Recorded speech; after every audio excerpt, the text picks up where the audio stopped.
do the intro. Hey, it's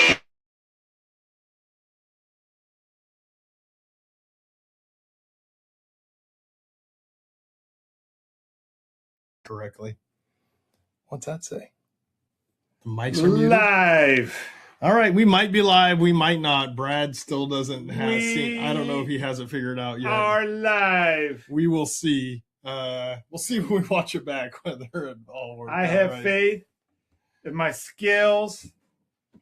He has the skills that thrill. Well, you talk. That's not what his wife says, but yeah. All right, my name is Casey Wilson. I am one of your co-hosts, the Deer Not podcast. We're still figuring out this live thing because Brad thinks he has it figured out, and then he hits start and nothing happens, so but we've been going live. It just hasn't been a smooth transition.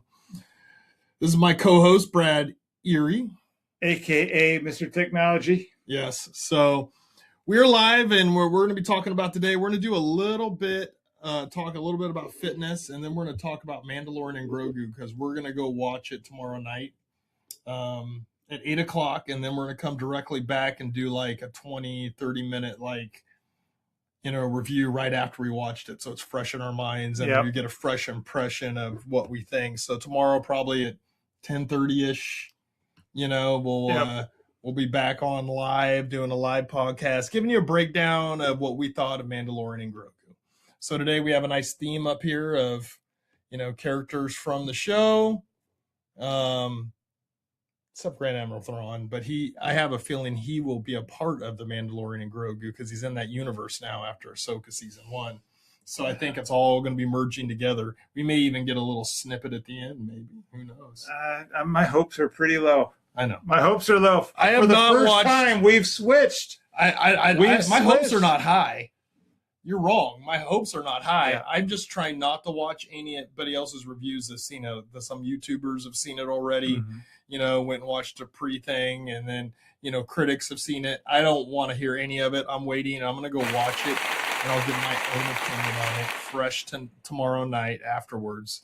And it'll greatly decide.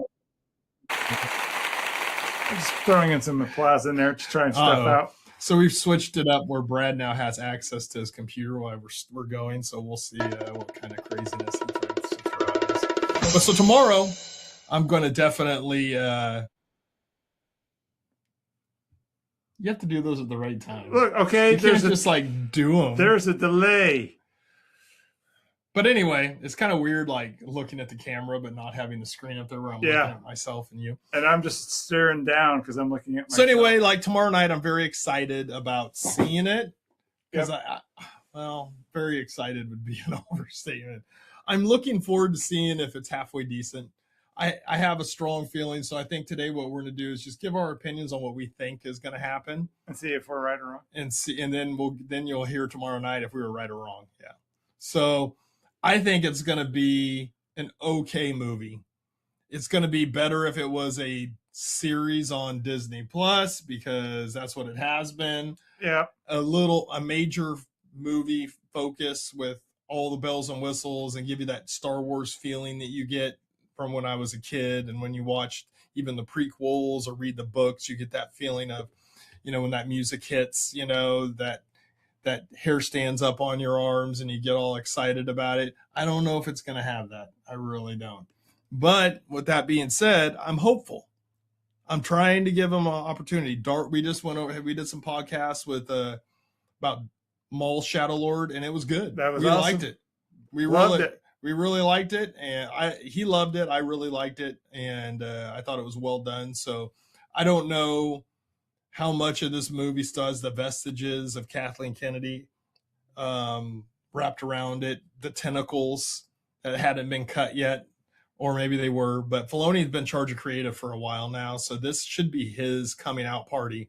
And if it sucks, if that absolutely blows and there's stupid crap in it, like somebody gets force powers all of a sudden, or they become a Jedi all of a sudden, I'll be like, fuck this, if there's some weird shit in it, I won't be happy. But if it's just a good, you go to it and you go, it would have been better on Disney Plus, but it was watchable. I won't go watch it again.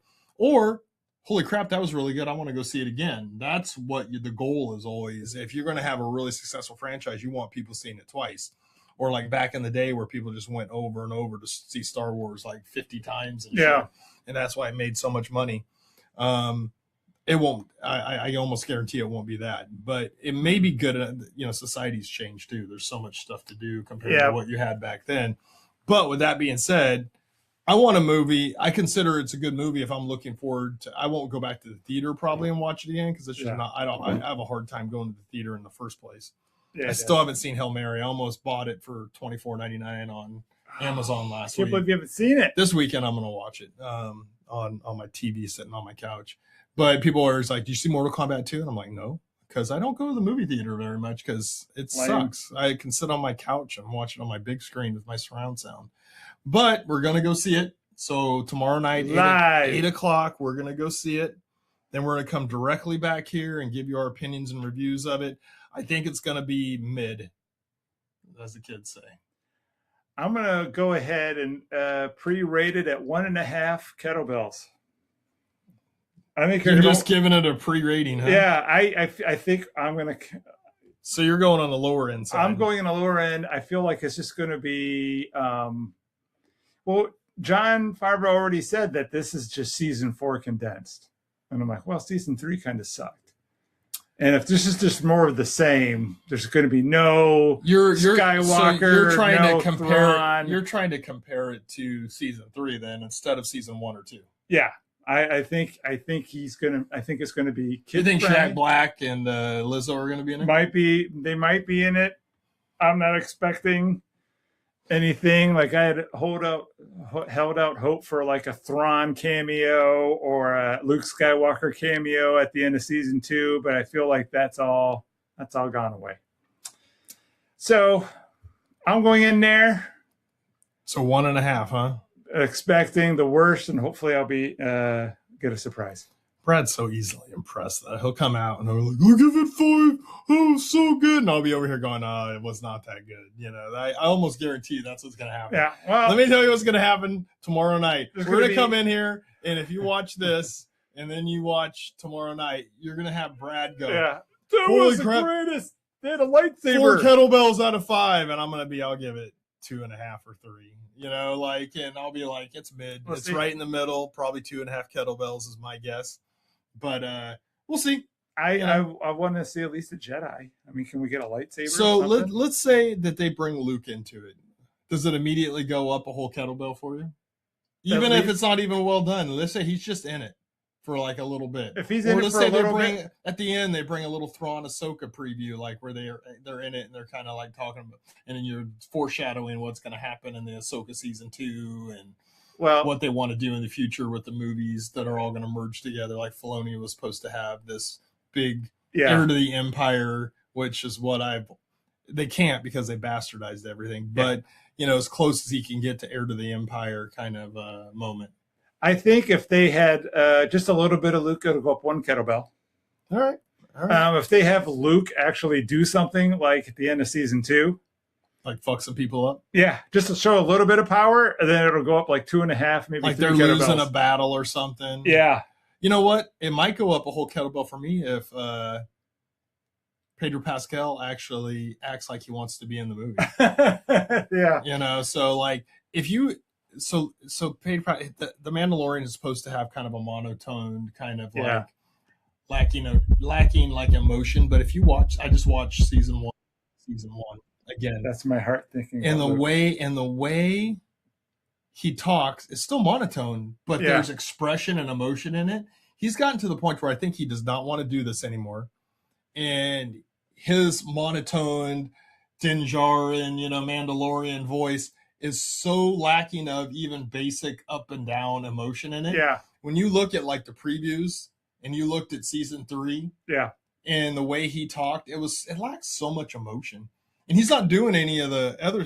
Somebody else is under the helmet for all the action. Yeah. Stuff. He just has to do the voiceover pretty much. Yeah, it seems like he just walks in, says whatever he has to say, and he's out in the day. And he doesn't say with anything like he's supposed to be emotionless, but you can tell if you listen to season 1 and how he expresses himself. It was back before he did every freaking other movie series and TV series and became, Reed Richards and did Last of Us and did everything else he's been in. I think he wanted to be there. He's excited to have a job. He's excited to be the Mandalorian leading to Disney. And now it seems like he could care less whether he's doing it or not. Because that deadpan monotone voice has gotten more deadpan, less emotion in it. Because you can express emotion through your actions and through your voice, even if you're not like acting excited. Yeah. And so you can, it's like weird. You have to like watch. I'm going to watch the movie. I'm going to really pay attention to this. And then he just like has that monotone voice that's supposed to be the character, but there was emotion expressed. There was actions when he was showing his emotion towards Grogu, difference. And if Grogu was trying to be heard or something. And now it seems like he doesn't give a shite. In season 3 and then the previews I've seen, he sounds like crap. So I don't know. We'll see. I am not super optimistic, but I think it'll be a mid show. Brad thinks it's going to be below mid. Yeah. So we'll see how it goes. We both thought Brad didn't even want to watch Maul Shadowlord, and now he's like he would be on his knees in front of Maul, like pleasuring him. This is what I think I'm going to be saying as we get out of here. You gotta just hit those things, like when you're supposed to hit them. Well, you know what? I do it and explain why you're doing it. A little delay. I'm trying to figure out where they all are. Okay. Yeah. So anyway, that's kind of our feelings of Grogu and Mandalore. How are you feeling fitness-wise? You know what? You killed me today. So we're going through a 2-week... You killed me. A 2-week cycle in group class, which is what Brad does now. He used to do privates. Now he does group. A 2-week cycle of weight training where we're doing more of a bodybuilder style workout or muscle building type workout instead of the circuits and the high intensity interval training. Can you see the difference today already? Well, don't judge Brad about how effective it was. I know. But everybody's liked it. Everybody's been like the change a little bit. The last couple of days. I love it. So we're doing a cycle where we did pushing as our first workout this week. The second workout is core. Yeah. Next week, the first workout is a leg day, and then the last workout will be a pulling day.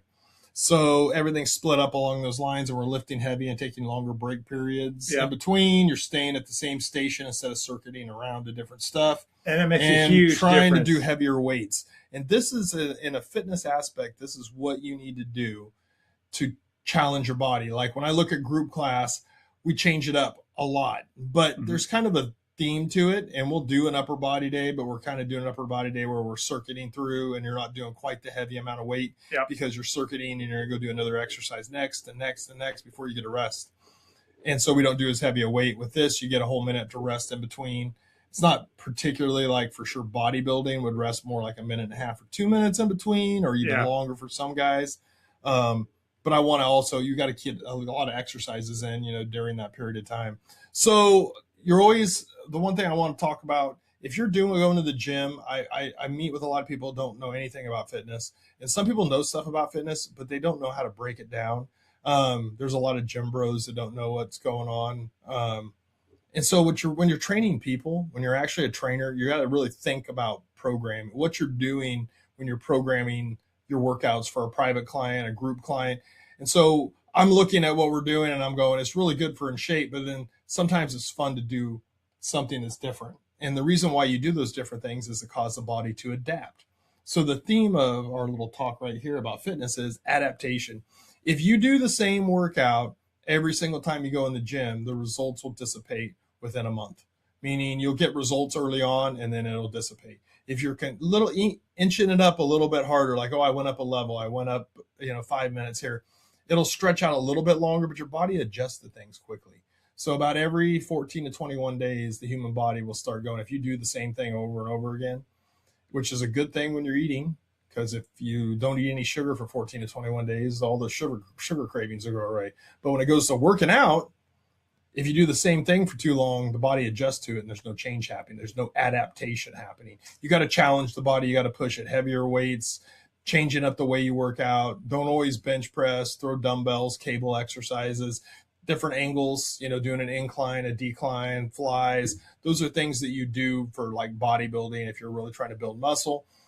Is do these different things at different angles and really focus on the weight. And then also if you're just trying to get fit and healthy, doing circuits are great. Doing high intensity interval training is great. Cardiovascular training is much needed with most people that like to focus just on lifting weights. They can barely go out and run a mile. So, you got to do these different things to challenge your body and force your body to adapt, because that's how your body changes. So if you go and you pop an Ozempic, or take an Ozempic shot over and over again, and you lose all this weight, you lose a lot of muscle. If you're not working out, or let's say, oh, my doctor told me to walk and take Ozempic, guess what? You're going to lose a ton of muscle along with that fat. They're trying to come out with science that'll cause you not to waste muscle and stuff. They're like, oh, there's this one's coming out next year, or we think in 6 months this is going to come out and it's going to help, keep more muscle on your body. It's a better one. Guess what? Workout. Exercise, if there's no substitution for it. They're not going to be able to give you a pill to make your cardiovascular fitness better. No. You have to actually do it. They can give you a pill that'll help you lose weight or kill your appetite, kill your cravings for this, that, or the other thing, but they're not going to help you. You actually have to do the work when it comes to fitness. And you got to force your body to adapt. So whenever you're going to the gym on your own, or you're thinking about starting a fitness program, is it going to cause you to adapt? So many people, they get on YouTube and they go, oh, this person has this great YouTube workout channel and they're doing all this stuff. And you get on and you watch the videos. But here's the problem is, let's say this person does have a progression type workout. They're progressing you. Week 1, you should do this. Week 2, you should do that. But you're not staying consistent with it. Then you're not adapting. You're kind of sticking with the same stuff you like. Most people do work. There's people that Brad comes in and does curls every single workout because he likes it.